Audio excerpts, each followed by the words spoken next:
જય શ્રી કૃષ્ણ. જય પૂરણ પુરુષોત્તમ ભગવાન. પુરુષોત્તમ માસનો અધ્યાય 24. તપ મહાત્મય કથન કરવા માટે.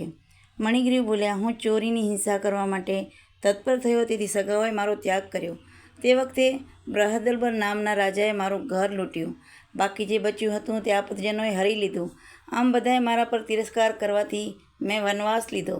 વનમાં રહી હું નિત્ય પશુઓનો વધ કરી મારી સ્ત્રીની સાથે મારું ગુજરાન કરી રહ્યો છું. તો આપ મારા ઉપર કૃપા કરો. તમે પૂર્વના પુણ્યના ઉદયથી મને આવી મળ્યા છો. હે મહામુનિ, હું સ્ત્રી સહિત તમારે શરણે આવ્યો છું. માટે ઉપદેશરૂપ પ્રસાદથી મને કૃતાર્થ કરો, કે જેથી તત્કાલ મારું ઘોર દરિદ્રપણું નાશ પામે અને અતુલ વૈભવ પ્રાપ્ત થવાથી સુખ થાય તેમ કરો.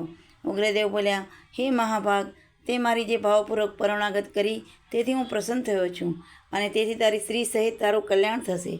તે રીતે વ્રતો, તીર્થો, દાન અને યત્ન વગર તમારું દરિદ્રપણું નાશ પામે તે રીતે હું કહું છું. હવે પછી ત્રીજો પુરુષોત્તમ માસ છે.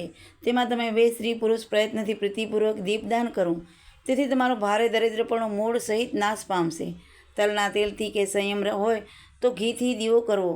હમણાં વનમાં તમે વસો છો, તેથી બંને પાસે કોઈ વસ્તુ તમારી પાસે ન હોય તો હે નિષ્પાપ મણિગ્રીવ, તમારી સ્ત્રીની સાથે માસ પૂરો થાય ત્યાં સુધી નિયમ સહિત ડોડિયાના તેલથી દીવો કરવો, અને નિરંતર આ સરોવર સ્ત્રીની સાથે નાહી એ જ પ્રમાણે તમારે 1 મહિના સુધી કરવું.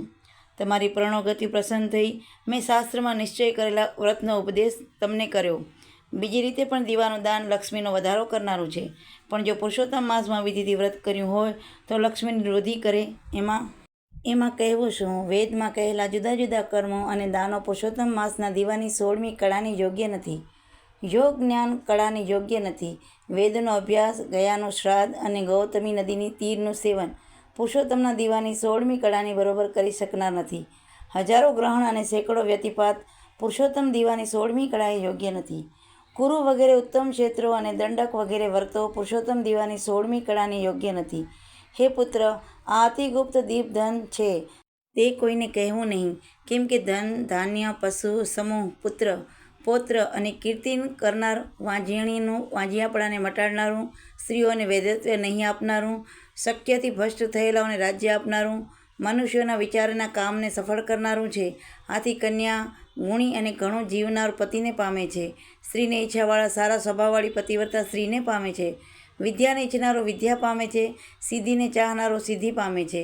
ખજાની ઈચ્છાવાળો ખજાનો પામે છે, અને મોક્ષની ઈચ્છાવાળો મોક્ષ પામે છે. જે કોઈ ઠેકાણે પણ પુરુષોત્તમ માસની વિધિ વિના તથા શાસ્ત્ર વિના પણ દીવો કરે છે તે સર્વ ઈચ્છાને પામે છે. ત્યારે હે પુત્ર, વિધિ વડે પ્રયત્નથી દીવો કરે તે સર્વ સુખને પામે. એમાં શું કહેવું? માટે શ્રી પુરુષોત્તમ માસનો દીવો કરવો. આજ તમારા આકરા દરિદ્રપણાને ટાળનારું કલ્યાણ થશે. હવે તમારી સેવાથી પ્રસન્ન થયેલો હું જઈશ. અગસ્ત્ય બોલ્યા, આ પ્રમાણે કહી મનથી 2 ભુજાવાળા મુરલીધર શ્રી હરિને સંભાળતો તે ઉત્તમ બ્રાહ્મણ હતો. તે પ્રયાગ ગયો. પોતાના આશ્રમથી કેટલેક સુધી તે ઉગ્રદેવને વળાવી નમન કરી બંને સ્ત્રી પુરુષ પાછા વળ્યા. પોતાના આશ્રમમાં આવી પુરુષોત્તમ મનવાળા બ્રાહ્મણની ભક્તિમાં તત્પર તે બંને જણાએ ભક્તિથી 2 માસ કાઢ્યા. 2 માસ વીતી ગયા ત્યારે પુરુષોત્તમ માસ આવ્યો. ત્યારે વૈભવ કાજે આળસ છોડી ગુરુની ભક્તિમાં તત્પર થઈ ઇંગોરિયાના તેલના દીવો કર્યો. એમ કરતાં પુરુષોત્તમ માસ ગયો. ઉગ્રદેવની કૃપાથી મનના મેલ મટવાથી તે બંને કાળના વંશ પામતા ઇન્દ્રની નગરી પ્રત્યે ગયો. ત્યાંના સુખને ભોગવી ઉગ્રદેવની પ્રસન્નતાથી પૃથ્વીના ભરતખંડમાં ઉત્તમ જન્મ પામ્યો. તેઓમાં પૂર્વજન્મના જે મૃગોની હિંસામાં તત્પર મણિગ્રીવ હતો તે વીરબાહુના પુત્ર ચિત્રબાહુ એ નામથી તમે પ્રચલિત છો. અને હમણાં તમારી જે ચંદ્રકળા પટરાણી છે તે તમારી સુંદરી એ નામે સ્ત્રી હતી. પતિવ્રતાપણા રૂપ ધર્મથી આજે તે તમારી અર્ધાંગની સ્ત્રી છે. કેમ કે જે પતિવ્રતા સ્ત્રી છે તે પતિના અર્ધ પુણ્યના ભાગવાળી છે. શ્રી પુરુષોત્તમ માસમાં ઇંગુરીના તેલથી કરેલા દીવા વડે આ તમારે શત્રુઓથી રહિત રાજ્ય થયું છે. ત્યારે શ્રી પુરુષોત્તમ માસમાં જે ઘીથી કે તલના તેલથી અખંડ દીવો કરે છે તે શત્રુ રહિત રાજ્ય પામે. એમાં શું કહેવું? પુરુષોત્તમ દીવાનો દીપદાનનું આ ફળ છે, એમાં સંશય નથી. ત્યારે ઉપવાસો વગેરેથી પુરુષોત્તમનું વ્રત કરનારને ફળ થાય, એમાં તો વળી કહેવું જ શું?